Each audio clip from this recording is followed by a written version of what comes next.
Olá, caríssimos irmãos, boa noite a todos. Boa noite. Que a paz de Cristo esteja com cada um de nós. Sim, sim. Sejam todos muito bem-vindos a essa nossa reflexão dessa quinta-feira, dia 27 de outubro de 2022.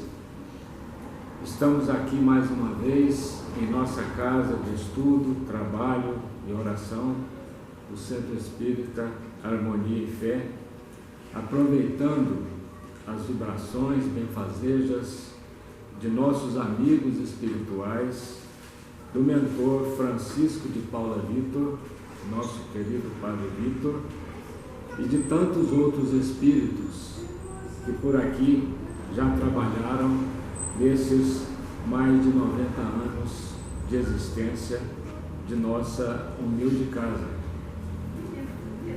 Vamos, a partir desse momento, acalmar os nossos corações, serenar as nossas mentes, deixando de lado por alguns instantes as nossas preocupações materiais, as nossas rotinas, do dia a dia. E vamos então rogar a Deus, nosso Pai Celestial, rogar a Jesus, nosso Mestre e Irmão, rogar a espiritualidade superior para que nos inspirem e nos acompanhem durante essa reflexão, de modo que ela seja realmente um momento de muita paz, de oração e de aprendizado. Pai nosso que estais nos céus, santificado seja o vosso nome, venha a nós o vosso reino, seja feita a vossa vontade, assim na terra como nos céus. O pão nosso de cada dia dai-nos hoje, perdoai as nossas ofensas, assim como nós perdoamos a quem nos tem ofendido. E não nos deixeis cair em tentação, mas livrai-nos do mal, porque vosso é o reino, o poder e a glória para sempre. Que assim seja. Bom, nesta quinta-feira nós escolhemos um tema, na verdade ele abrange, estava olhando ali agora há pouco, ele abrange ali pelo menos uns 4 ou 5 princípios básicos da doutrina espírita. Pelo menos ali diretamente, a questão, o número 5, 6, 7 e 8. Evolução, livre-arbítrio, causa e efeito e reencarnação. E nós colocamos o título, que nós colocamos aqui, Progredir Sempre. E colocamos aqui também algumas referências. Nós nos baseamos aqui, pelo menos, em 3 obras. Uma delas, essa aqui, talvez seja a menos conhecida de todos, que se chama Espiritismo Básico, de Pedro Franco Barbosa. Então, aqui nós temos um resumo do que é a doutrina espírita. Ele passa por todas aquelas obras do Pentateuco, e dá uma ideia geral do que é o Espiritismo. Ele não substitui o Pentateuco, que é mais detalhado, mais profundo, mas dá uma ideia inicial a respeito principalmente para aqueles que gostariam de conhecer um pouco mais sobre a doutrina espírita. Vamos também passar aqui pelo Livro dos Espíritos. Essa aqui sim foi inclusive a primeira obra do Pentateuco, é o primeiro livro de Allan Kardec. basicamente na pergunta 171, e também vamos utilizar esse companheiro nosso aqui, do José Carlos de Luca, né? Pensamentos que ajudam. A gente sempre traz alguma reflexão aqui desse livro, nas nossas reflexões, né? Muito bem. Nesta obra aqui do Espiritismo Básico, né, o Pedro Franco Barbosa, ele, aqui na página 134 a 140, ele diz o seguinte, que o homem, ele é o resultado de 3 movimentos evolutivos. Movimento evolutivo físico, evolutivo biológico e o espiritual, que constitui então a evolução geral, né? Que basicamente é a criação divina, o homem, o espírito, né? Isso quer dizer o seguinte, que a alma humana, assim como o corpo físico, eles não são criados perfeitos e acabados, né? Então, muitos e muitos milênios, né, são necessários para que se conclua, então, a criação. Pensando aí na criação, né, desde o espírito simples e ignorante, até que esse espírito evolua e passe a ser um espírito superior, né, a caminho da luz, pelo menos. Então vejam, meus irmãos, o seguinte, que a evolução, ela se faz de forma lenta, parcial e gradativa, né, por meio dos fenômenos de vida e morte. Então vejam bem que a morte é, portanto, apenas um processo de renovação, de transformação, porque o espírito é imortal. Muito bem. Esse autor, ainda, né, Pedro Franco Barbosa, ele, vou pedir licença para ler um pedacinho aqui, que eu acho que é importante para essa nossa reflexão. Então, na página 134, falando sobre a reencarnação, ele diz o seguinte: compreende-se assim que a evolução não poderia decorrer no limitado espaço de tempo de uma ou algumas vidas humanas, por mais longas que fossem. Daí as oportunidades repetidas da reencarnação, que permite ao espírito milhares e milhares de experiências no corpo físico. Essas vivências vão ampliando cada vez mais seu cabedal de conhecimentos, enquanto o espírito realiza também a reforma íntima, a iluminação interior, resgatando pela dor ou pelo bem que faça desinteressadamente os erros do passado. A lei, compreenda-se, não nos impõe a reencarnação milhares de vezes, nem as torna dolorosas e difíceis. Nós mesmos é que nos impomos essa situação pela invigilância e pelos atos contrários a ela, que livremente praticamos. Agimos em função de princípios inalteráveis, tais como o livre-arbítrio, cujo mau uso nos acarreta a inalienável obrigação do resgate, por força da lei de causa e efeito. Os débitos acumulados constituem um karma, de que resulta, sem dúvida, não a fatalidade, mas um determinismo, ou seja, a obrigatoriedade da colheita porque, como disse André Luiz, se soubermos suar no trabalho honesto, não precisaremos suar e chorar no resgate justo. Pois bem, no Livro dos Espíritos, aqui Kardec, na pergunta 171, ele indaga dos espíritos superiores sobre o que está baseado o dogma da reencarnação. Aqui os espíritos de escola então respondem sobre a justiça de Deus e a revelação, pois repetimos sempre, um bom pai deixa sempre aos seus filhos uma porta aberta ao arrependimento.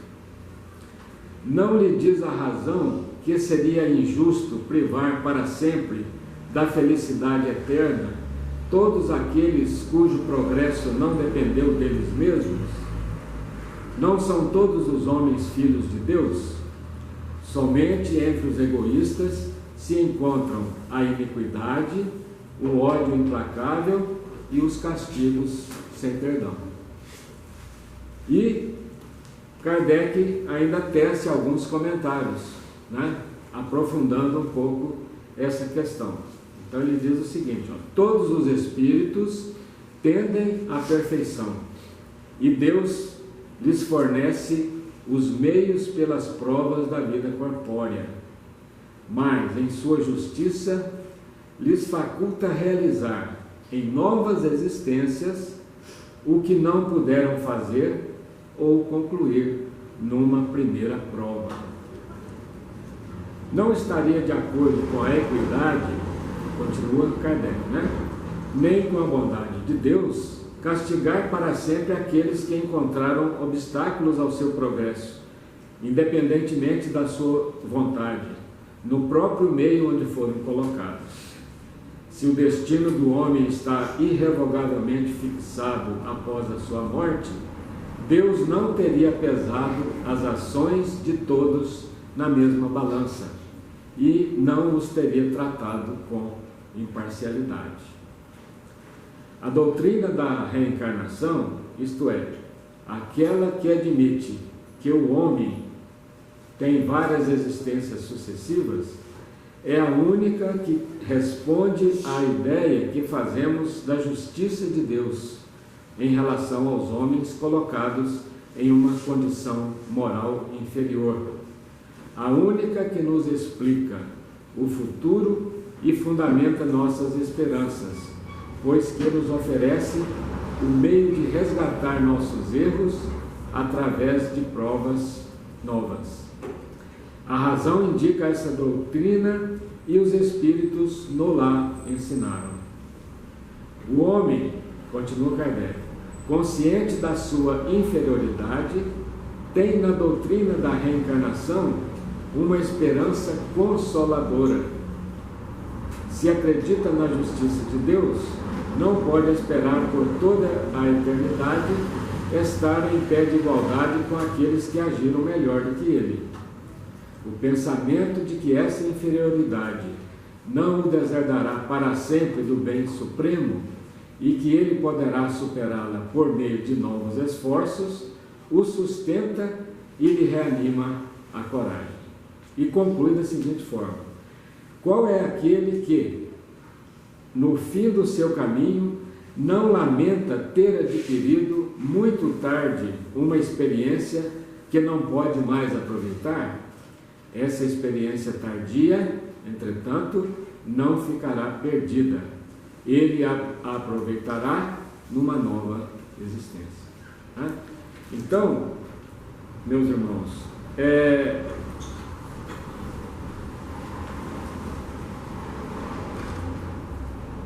Deus tem um plano maravilhoso para cada um de nós. Assim como qualquer pai deseja o progresso do filho, Deus também almeja que seus filhos cresçam e se tornem cada vez mais inteligentes, mais amorosos, para pouco a pouco alcançarem a condição de espíritos felizes. Então, quanto mais o espírito cresce, quanto mais o espírito progride, mais felicidade ele desfruta. Por quê? Porque a sua maturidade já vai lhe permitindo agir com mais acerto e colhendo resultados cada vez mais positivos. Nós podemos afirmar, portanto, que a nossa existência na Terra, ela é uma experiência de crescimento espiritual. Né? Aqueles problemas que nos afligem e que nos atingem de quando em sempre, né? Na verdade, eles estão ligados àquelas áreas em que precisamos aprender uma forma mais inteligente e mais amorosa de lidar com situações difíceis. Então, essas são as lições do nosso crescimento.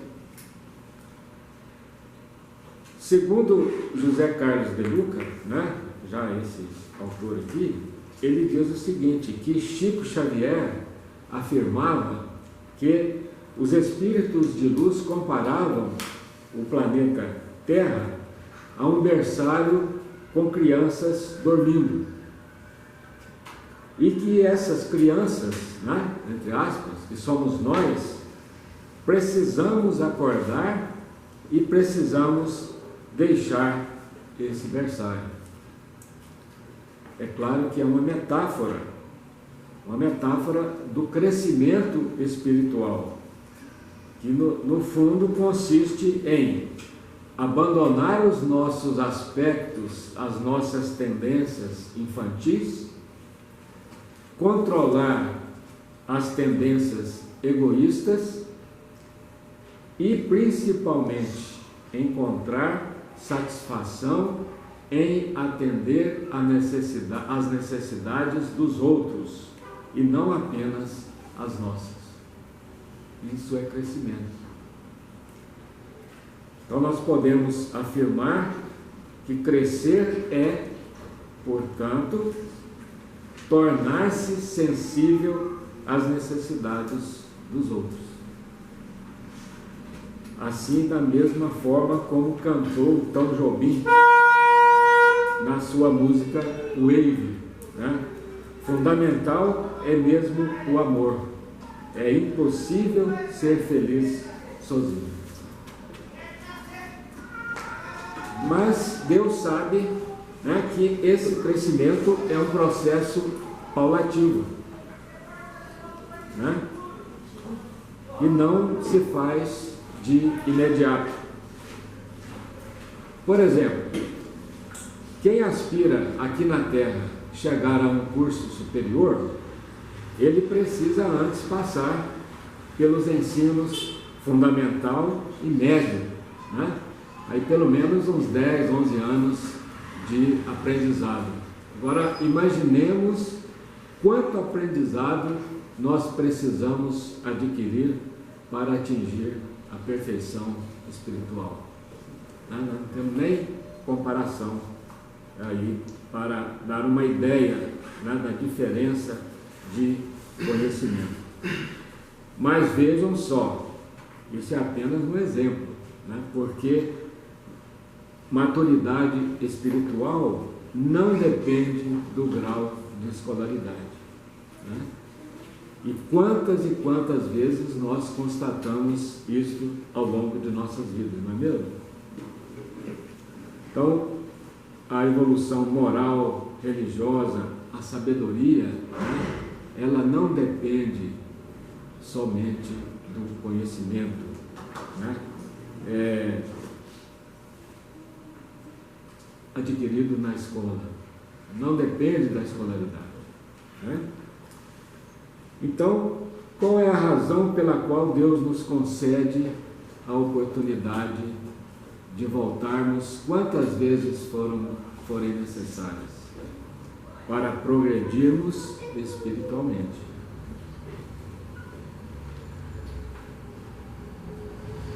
Para quê? Para que nós possamos nos aprimorar em cada uma dessas existências, dessas experiências na vida material. Então essa é a razão da reencarnação. Tenho ainda um outro detalhe muito interessante, que no programa pedagógico divino, do aprendizado, da evolução, está previsto que nós iremos tomar decisões equivocadas, e nós nem sempre acertaremos em nossas atitudes. Ou seja, nós usaremos mal o nosso livre-arbítrio. Ou seja, todo aprendizado ele é constituído por erros e acertos, né? O próprio conhecimento científico, a ciência, ela avança dessa forma, através de sucessivos erros e poucos acertos. Cada vez mais vai se colocando um tijolinho lá na parede, né, do nosso conhecimento. Além do mais, assim como nas escolas humanas, aqui no planeta Terra, onde o aluno reprovado ele tem a oportunidade ou o direito de repetir o aprendizado, né? Na escola da vida também nós temos a oportunidade de retomar aquelas experiências mal sucedidas em uma nova experiência aqui na Terra. Portanto, meus irmãos, a reencarnação é a prova de que Deus não é apenas justiça, mas principalmente amor e misericórdia. Pois Deus concede ao Espírito novas oportunidades, né, para refazer aquilo que não deu certo, reconstruir amizades perdidas, recuperar afetos, desenvolver potenciais adormecidos, esforçar-se naquilo que ele foi omisso e deixar de viver como uma criança mimada.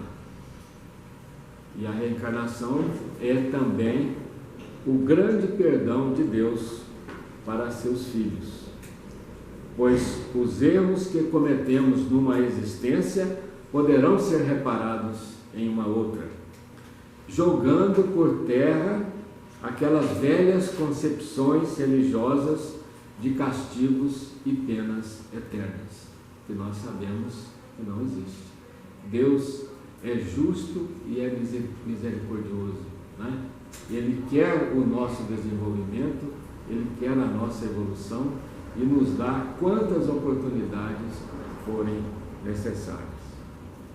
Então, meus irmãos, a reencarnação é Deus nos dizendo: volte à terra, meu filho, tente outra vez, conserte o vaso quebrado, recomece de onde você parou, reconquiste o amor do passado, aprenda com seus erros, progrida e seja feliz. Afinal de contas, nascer, crescer, morrer, renascer ainda e progredir sempre, essa é a lei. Onde é que está escrita essa frase? Você se lembra? No túmulo da lápide de Kardec, né? E, embora essa frase tenha uma autoria incerta, não se sabe se é realmente Kardec ou outro adepto, algum seguidor que escreveu, mas ela espelha com fidelidade e riqueza os princípios básicos do Espiritismo. Então, a reencarnação e o consequente progredir sempre. Que assim seja. Gostaria ainda, como estamos nos aproximando do segundo turno das eleições, vamos orar pelo nosso Brasil, desejando que todos possamos escolher livremente o nosso candidato, de acordo com as nossas convicções. Que o candidato eleito possa realmente trabalhar para resolver as mazelas do nosso país com muito afinco, num clima de muita paz. Ave Maria, cheia de graça, o Senhor é convosco. Bendita sois vós entre as mulheres, bendito é o fruto do vosso ventre, Jesus. Santa Maria, Mãe de Jesus, rogai por nós, pecadores, agora e na hora do nosso desenlace.